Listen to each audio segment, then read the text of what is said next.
7 alasan kenapa Shirley pilih Pak Anies.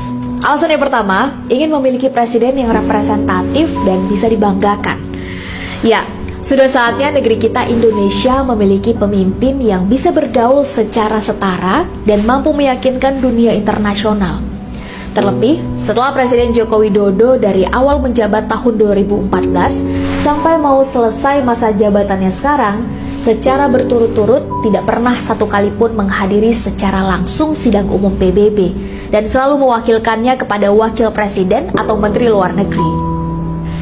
Presiden Joko Widodo juga terlihat sangat sering mewakilkan kepada para menterinya ketika harus berinteraksi dengan wartawan dan para pejabat asing.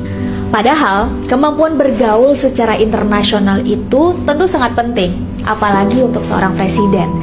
Karena kualitas seorang presiden atau kepala negara tentu adalah etalase penilaian terluar bagaimana negara lain atau dunia internasional memandang kualitas negara kita. Dan harus diakui, Pak Anies sangat cocok untuk kriteria itu. Beliau lulus S2 dan S3 di Amerika, pernah berkarir di sana, cakap dalam bergaul, sudah diakui kontribusinya secara internasional sedari lama, sangat mengandalkan kemampuan berdiplomasi dan tidak mengedepankan sikap emosional serta baperan. Artinya, andai beliau terpilih menjadi seorang presiden, maka beliau bisa genuine mewakili dirinya sendiri, bisa berdialog dan menulis naskahnya sendiri, bisa memperjuangkan ide, kepentingan, serta argumentasinya sendiri tanpa perlu dibatasi dengan hadirnya penerjemah. Dan itu semua tentu akan jadi nilai tambah luar biasa bagi negeri kita. Sehingga outputnya negeri kita tidak akan terisolasi, melainkan justru membuka lebih banyak lagi peluang yang baik dan menguntungkan. Alasan yang kedua, butuh perubahan dan rindu keadilan. Ya, sebagaimana yang kita ketahui teman-teman, kebebasan berpendapat dan kehidupan berdemokrasi di negeri kita ini semakin lama semakin menurun. Hukum kita rasakan semakin sering tebang pilih, harga-harga semakin naik, pajak semakin mencekik, ketimpangan semakin menjadi-jadi, utang negara dan bunganya semakin melambung tinggi, dan lain-lain. Hingga cita-cita berbangsa kita, yaitu mewujudkan Indonesia yang adil dan makmur untuk semua itu, seolah semakin jauh dari jangkauan. Sehingga karenanya, perubahan dan keadilan jelas menjadi sesuatu yang amat sangat kita butuhkan dan tidak bisa ditunda-tunda lagi. Dan dari 3 paslon yang ada, sering menganggap yang paling layak untuk dititipkan amanah guna mewujudkan perubahan dan keadilan, itu paslon nomor 1 lah pilihan terbaiknya. Alasan yang ketiga, jelas track recordnya dan bukan pemimpin karbitan. Ya, Pak Anies ini adalah sosok yang terang benderang rekam jejaknya. Dokumentasi terkait kehidupan masa kecil, siapa kawan sekolahnya, di mana bersekolahnya, dan lain-lain bisa dengan mudah kita cari. Kita juga tidak perlu berdebat terkait di mana kuliahnya, asli atau tidak ijazahnya, apa gelarnya, dan lain-lain. Dokumentasinya bisa kita cek sendiri. Ya, beliau sewaktu SMA sudah terpilih menjadi ketua kepengurusan ketua OSIS seluruh Indonesia, meraih beasiswa pertukaran pelajar ke Amerika Serikat. Pada tahun 1992 terpilih menjadi ketua Senat Mahasiswa UGM, meraih beasiswa summer course di Sophia University Tokyo, Jepang, meraih beasiswa S2 dan S3 di Amerika, penggagas gerakan Indonesia Mengajar, menjadi rektor Universitas Paramadina di usia 38 tahun, dianugerahi Gerald Marianov Award tahun 2004, dinobatkan sebagai 100 intelektual publik dunia tahun 2008, meraih penghargaan Young Global Leaders tahun 2009, masuk dalam 20 tokoh pembawa perubahan dunia tahun 2010, dan masih banyak lagi penghargaan lainnya yang beliau dapatkan sebelum terjun ke dunia politik.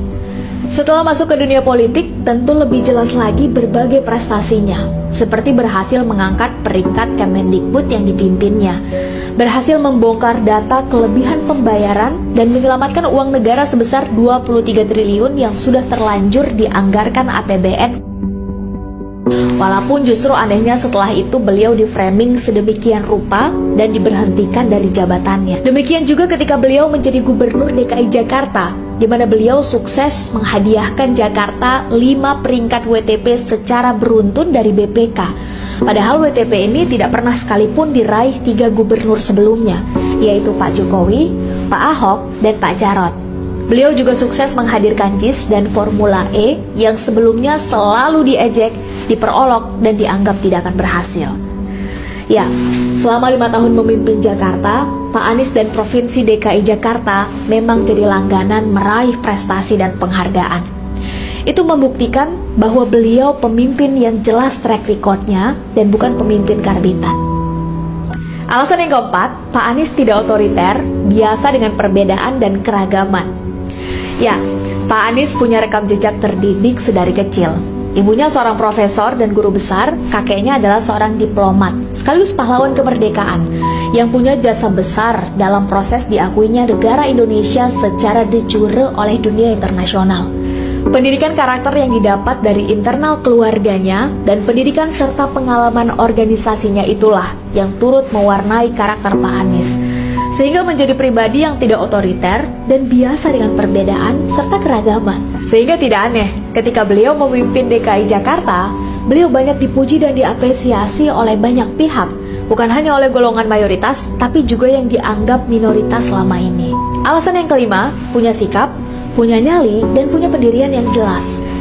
Ya, punya nyali itu tentu tidak harus selalu ditunjukkan dengan cara berteriak-teriak, wajah yang galak, atau kata-kata yang kasar. Dan Pak Anies membuktikan itu. Beliau menunjukkan itu ketika menutup tempat hiburan Alexis, ketika menghadapi para oligarki terkait reklamasi, termasuk tetap berani dengan prinsipnya ketika berhadapan dengan intervensi Pak Luhut, sang menteri sekaligus purnawirawan jenderal yang biasanya ditakuti itu. Tentu tidak semua pemimpin bisa dan berani melakukannya. Namun Pak Anies sudah berhasil membuktikan bahwa beliau bisa dan punya nyali untuk itu. Alasan yang keenam, Pak Anies bukan sosok tak tersentuh, beliau hidup biasa dan membaur seperti kita. Kalau kita lihat berbagai dokumentasi, Pak Anies itu rumahnya ternyata masuk gang yang hanya cukup satu mobil, terbiasa hadir dalam acara tetangganya dan berinteraksi dengan mereka. Pak Anies juga ternyata mendidik anak-anaknya untuk bisa melakukan hal yang sama. Padahal, sebagai seorang mantan rektor, mantan menteri, mantan gubernur, dan calon presiden, mungkin bisa saja beliau pindah tempat tinggal ke tempat yang lebih dalam segalanya. Namun beliau tidak melakukan itu, dan itu tentu layak kita apresiasi. Ya, sudah saatnya kita punya sosok pemimpin yang tidak segan untuk bisa biasa dan membaur seperti kita. Bukan hanya pemimpin pencitraan ketika punya kebutuhan, tapi justru menghilang ketika dibutuhkan. Semua hal tadi adalah pilihan sikap yang arif dan layak kita semua contoh. Sehingga apabila beliau bisa terpilih dalam Pilpres kali ini, maka itu tentu akan jadi pelajaran amat sangat baik bagi kita semua. Pelajaran bahwa ternyata semua orang bisa naik ke kursi tertinggi kekuasaan tanpa harus nepotisme, tanpa harus melanggar aturan, tanpa harus dibantu paman, tanpa harus dikampanyekan presiden, bahkan tanpa harus jadi mantu atau anak presiden terlebih dahulu. Alasan yang ketujuh, tepat sesuai kriteria pemimpin yang negeri kita butuhkan sekarang. Ya, selain punya pendidikan yang tinggi, kemampuan diplomasi yang mumpuni, dan terbiasa memecahkan masalah dengan dialog, penuh kehati-hatian dan mengayomi, Pak Anies juga sudah terbiasa dengan perbedaan dan keragaman. Dan dari segi pengelolaan emosi, beliau juga kita saksikan bukan tipe pemimpin yang emosional, suka playing victim, dan gila hormat. Pendekatannya cenderung humanis, jauh dari kesan otoriter dan militeristik. Sehingga, sedikitnya dengan 7 alasan yang Sherly sebutkan tadi, dan dengan melihat banyaknya problem yang sekarang kita hadapi, maka Sherly mantap memutuskan untuk mengamanahkan suara Sherly kepada pasangan nomor urut 1, yaitu Bapak Anies Rashid Baswedan PhD bersama Bapak Dr. Abdul Muhaimin Iskandar MSI. Ya, tentu saja mereka bukan pasangan sempurna dan juga memiliki banyak kekurangan. Namun dengan 7 alasan tadi, semangat perubahan yang diusung dan melihat keadaan negeri kita sekarang yang sudah seperti ini adanya, maka memilih nomor 1 adalah opsi terbaiknya. Oleh karena itu, yuk gunakan suara kita tanggal 14 Februari nanti. Satu suara akan sangat berarti, karena perbaikan dan perubahan di negeri tercinta ini sudah tidak bisa ditunda lagi. Mari pastikan, pilih pemimpin yang pakai hati dan tidak mudah emosi. Terus yakinkan saudara, kawan, serta kenalan kanan dan kiri. Pilih nomor 1, jangan ragu lagi. Karena perubahan adalah solusi. Harapan untuk Indonesia yang lebih baik itu jangan dibiarkan mati. NKRI, harga mati.